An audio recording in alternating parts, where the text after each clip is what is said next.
Hi guys, what's up? Alex here. We are here with an F1 2011 career mode video because back in the day when I started my YouTube channel, this was the game that sort of got me into Formula 1 on YouTube, but I never did a career mode series on it. And as my 2013 series is not going to plan, I'm just going to stop that now.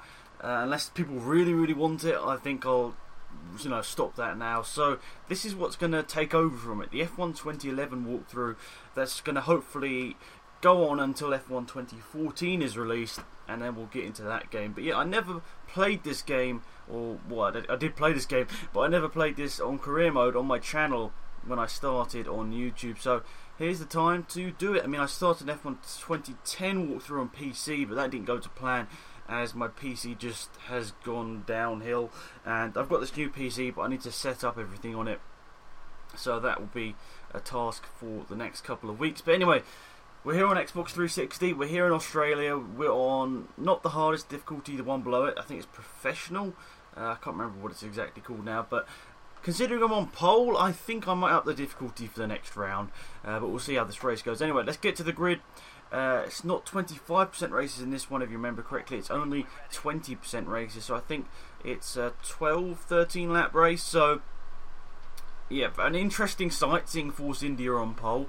And this is actually the same helmet that I used back in F1 2011, the sort of blue and black spiral helmet. I really liked it, so that's the one we'll continue with in this walkthrough.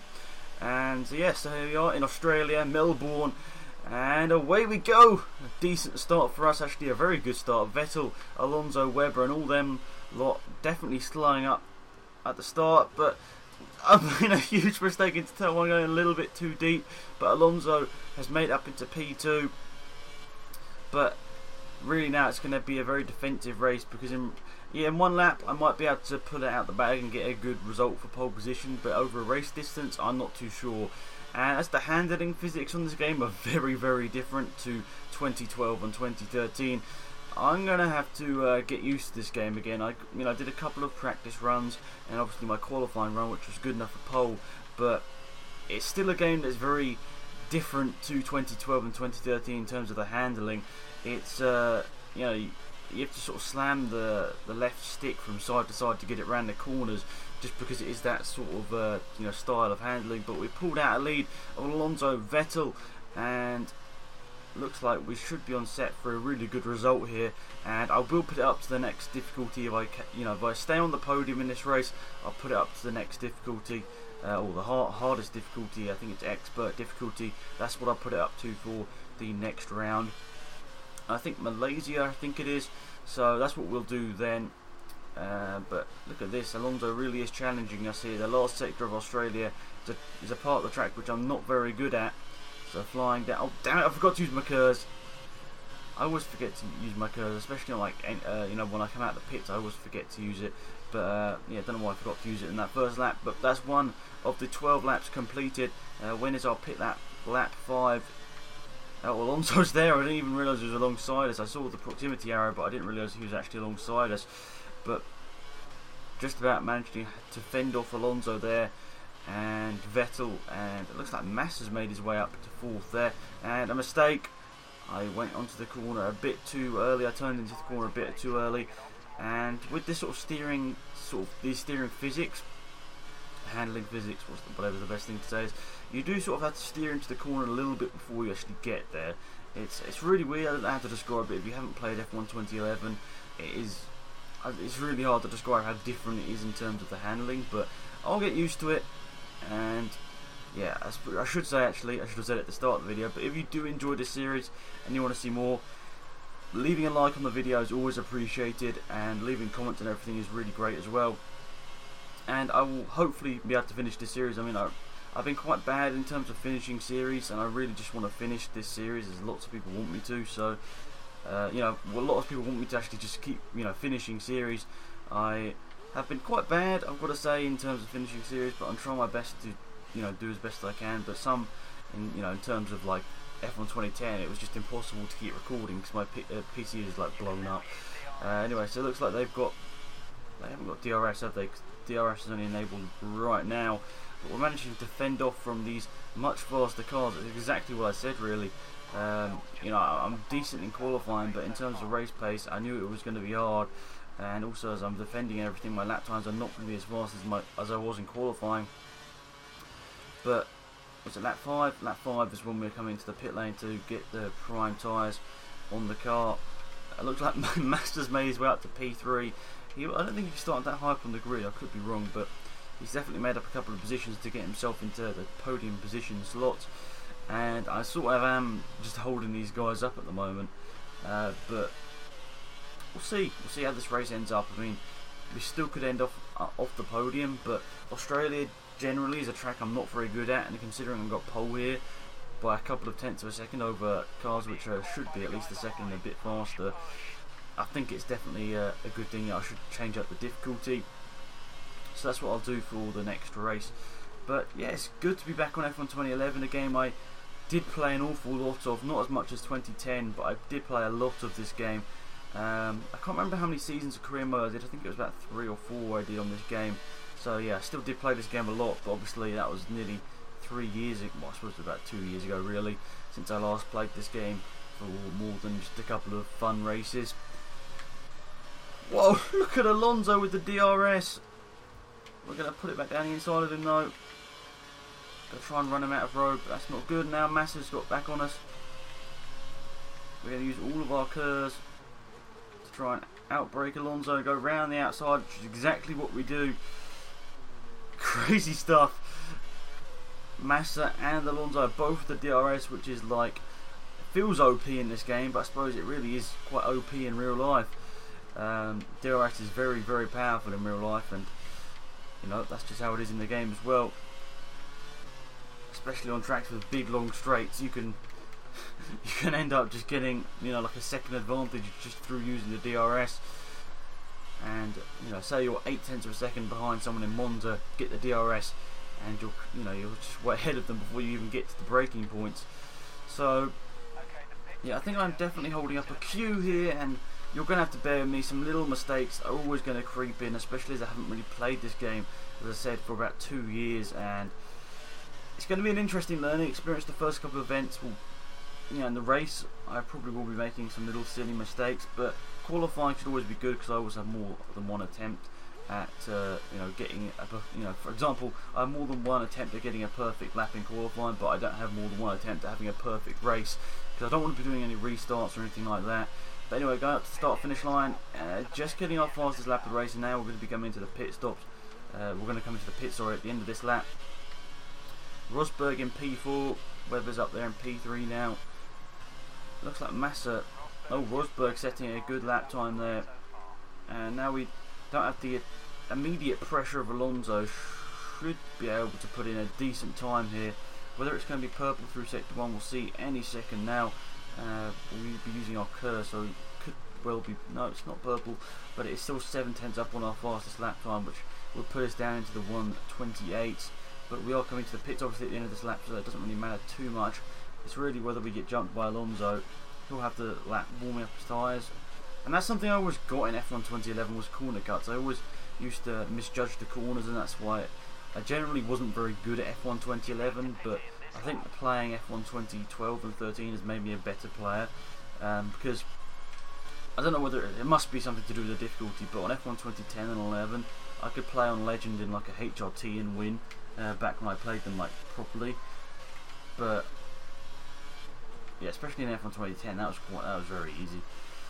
But I was purple through sector 2, but now going under immediate pressure from Massa, meaning we'll probably now lose out to Alonso in the pit stop battle, and we'll put that down to lean through the pit stop. And I feel, as these guys are really close behind me, we're going to lose a bunch of positions in the pits here, unless they make us whole. That's it, that was a problem, wasn't it, with F1 2011. They didn't fix it for F1 2011, but it was really annoying the fact that where's Alonso? Not even in sight, so I don't know where he is. Well, what the hell is Webber doing? That's put me off. Anyway, what am I trying to say here? But yeah, they didn't really fix the pit stops in this game. It sort of meant that you you know, for example, you know, I could have easily got out in that space. It might have been nearly an unsafe release, but it just meant that you lose so much time in the pits because they never let you out the pits unless there was like a million miles of advantage to put you out into. So that was annoying, but they fixed it for F1 2012, which is annoying for 2011 because it was such a big problem in 2010 that it wasn't fixed for 2011. But anyway, still in 6th position even after our pit stop, and there must be cars in front of us that haven't pitted. Alguersuari has retired, I'm guessing, because he's just gone past us, but we didn't pass anyone on track, so I don't know. This was the game, I think, as well, where the AI did timed in qualifying without them actually setting laps, which was a bit annoying. So, like, you could see someone doing lap times, but they weren't actually, you know, on the tracks, per se. They were just going around at like 2 miles an hour, and they were still setting fastest laps. That was annoying. I think it was really down to them just wanting to put different other features in the game, and it just sort of took up extra hardware. Maybe I'm not too sure. There's always an excuse in gaming, I suppose, about why certain things weren't in the game. 2 positions, Maldonado Suttel up to P3. And where has Alonso gone? I do not know, but it means Massa is now leading this race, and I'm on the podium, which is going to be good. I'm not sure for how long I'm going to be able to keep up this on the prime tyres. I was not fast in qualifying or practice. I think I did do a run in qualifying on the primes, and I really wasn't very fast. So we'll see what happens here. I'm not expecting to get on, and I'm not expecting to stay on the podium here, just because the guys behind are so much faster. But on the prime tyres, it's definitely something we're going to have to watch out for throughout the season. I don't seem to be as fast on them, but maybe it just takes me a couple of laps to get used to them. I didn't do too many laps, and I'm sorry, as I say, I really am sorry about the corner cutting and everything. I am going to obviously try and improve, but you know, it's just my first time playing this game properly in about two and a half years. So hopefully you'll understand about that, and then stupid mistakes like that. Hopefully we'll iron out over the first couple of episodes, and hopefully by episode 4 or 5 I'll have ironed out all of the stupid little things I've been doing. But only a 12 lap race. I think in 25% it was more around the 15-16 lap mark, so it's definitely a shorter race, and I think it changes your idea on how you race. It means that you can be a lot more, you can attack a lot more in this game than you can do in F1 2013. In F1 2013, if you attacked every single lap, your tyres would normally go off by the end of the race, but there wasn't so much tyre wear in 2011 in real life and in the game, so that was great. It meant that, I think that's maybe the thing, I was a bit like, a lot of people were saying that the reason that Mark Webber was never great through 2011 to 2013 was the fact that, the Pirellis, he was never very good on the Pirelli tyres. He was always the sort of driver that attacked the tyres, and the Pirellis were never a tyre that really liked that from 2011 to 2013. He was, he was all the sort of person that attacked the tyres, and meant that it took out a lot of life out of the tyres. And by the end of the stint, he was really, really slow. You could see in qualifying he wasn't that far off Vettel ever. Vettel was always known as a very fast qualifier, but so was Webber. And there was just some sort of reason on the Pirelli tyres. I'm assuming it's part of the degradation factor why Webber was never very good on the Pirelli tyres. And who knows, if we stayed on Bridgestone, would he have been champion at some point? It's hard to tell. I honestly think that 2010 was his best opportunity. Go back and look at those races, and constantly he was matching Vettel, he was beating Vettel, and as soon as we switched to the Pirellis in 2011, Vettel dominates, and Webber is nowhere in comparison. So it was interesting to me, the dynamics at Red Bull throughout the years. Obviously, Red Bull, you could say favouring Vettel, but then once he's a champion, you'd probably start to favour him. Once he's a double champion, definitely triple champion, quadruple champion, obviously. Well, I suppose this year, the thing is, Webber, I'm a big fan of Webber, but he never really put Vettel under constant pressure, race in, race out, which Ricciardo is doing this year, which I think is it's very nice on Mark Webber's part, because he didn't have to retire. Red Bull would have given him another year on his contract. He had a very good end to 2013 through the couple of retirements that he had. So I think that Red Bull would have kept him for another year. But I think he realised he was coming towards the end of the career. You know, Ricardo and Verne sitting in the waiting list, ready to take a seat up, and I think he probably did the honourable thing in probably retiring. Whether he was forced out, I don't know, by certain team members at Red Bull. But I think on the Mateschitz, the person that owns Red Bull, would have liked to give Webber another year in F1. It probably would have been his last this year. Who knows whether the new rules would have helped him out? I don't know, but ifs and buts. Webber was a great driver, obviously not as great as Vettel, race in, race out, but he did have some stellar drives. 2009 Nürburgring, I'll never forget that race. Got a drive through for squeezing Barrichello into the wall on the first lap, and dangerous driving, and then managed to fight back, do his drive through, come out, I think in like 4th, 5th position, come back and win that race. And the emotion after that race really showed what he'd been doing for, oh my god, sorry Vettel fans, just took out his front wing. I think that really just showed the emotion that he's been going through for like the last 7 or 8 years, however long he'd been in F1. Been in slow cars, been in cars that had never been anywhere near the chance of on a podium or a win, and then he gets to 2009 and has the chance of winning races, and yeah, it was a great. 2009 was a great season. 2009, 2010, my favourite 2 seasons since I started watching F1, and I think honestly I started watching F1 properly in 2007, because obviously Hamilton bringing the new sort of British factor to Formula 1. Button was always there, but never really shown a huge amount of it's really hard to tell, because Button, he'd never been in a car to really show how great he was until 2009, but he'd never really, he wasn't like a young person in 2006, 2007.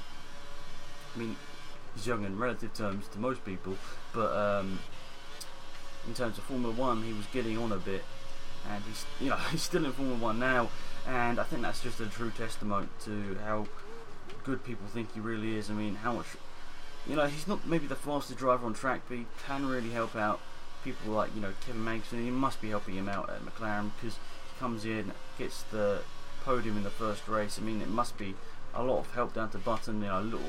Certain little things that Magnussen can do must be thanks to Button helping him out, and I think Button is a great asset to the team. Whether he'll be staying with McLaren next year, I don't know personally. Probably it's either a 1-year deal with McLaren to finish up in 2015, or he ends his career this year, which would be unfortunate in a car that's never, he's not going to really end on a massive high if he ends this year, and I want him to end on a massive high, because he's had an up and down career in terms of the cars, but he's always been very fast. And back to my point about Hamilton just brought that sort of fresh air into Formula 1 in Britain, because Button had been there. He'd never really been given the chance in the top team, so it wasn't really interesting for British fans at that point. There weren't really any British drivers apart from Coulthard was obviously there, and a lot of people from the United Kingdom supported him, but Hamilton just brought that fresh air, and he was in a good team, and there was it was the first chance of a British driver winning the championship in probably about 10 years really. I suppose Coulthard had his chances, but he always had a teammate which was really faster than him, so unfortunately for him that was just how that ended up. But we're going slowly all of a sudden, can't really tell. Been a fun race though, hopefully you guys enjoyed it. I'm on the podium, so I'll probably switch up the difficulty. I probably don't really deserve to be on the podium, but it's just how it is. Or switch up to legend difficulty for the next race. Sorry about the corner cuts and everything, and hopefully you have enjoyed the video. You can leave some comments, likes and all that sort of stuff in the video. That's really good. As I'm recording this, I'm a little bit tired, so hopefully that hasn't really rubbed off in the commentary. I probably said some little stupid things, but yeah, hopefully it hasn't affected the video at all. But yeah, overall, enjoyable race. Good to be back on F1 2011. I'm going to have to get used to the car physics a little bit and how everything goes. But yeah, good stuff. Maybe we could do some open lobbies or something on it, but apparently I need to redeem a code or something. I mean, I swear I had this game already on this account. So maybe the game corrupted or something. I can't remember. But anyway, Felipe Massa wins the first race of the season for Ferrari. Webber ends up second. I'm gonna roll across the line in third, which is great for Force India. And it looks like Rosberg fourth, and I think maybe Vettel fifth. Lap time not very good, but losing 2 positions obviously. Barrichello ends up sixth. What a great drive for him, because in real life 2011 Williams were nowhere near the points. They only scored about 4 or 5 points all season. My teammate Suttel gets in the points as well. Schumacher, good to see him in the points as well as Rosberg. Outside the points, big names: Vettel, Petrov, maybe you'd assumed him being the points. Kartkan, the only person to get that. So yeah, that was good fun, guys. Hopefully you enjoyed it. Hopefully you'll tune into another video similar to this in about a week's time. But until then, it's been Alex. I'm out of here. Goodbye.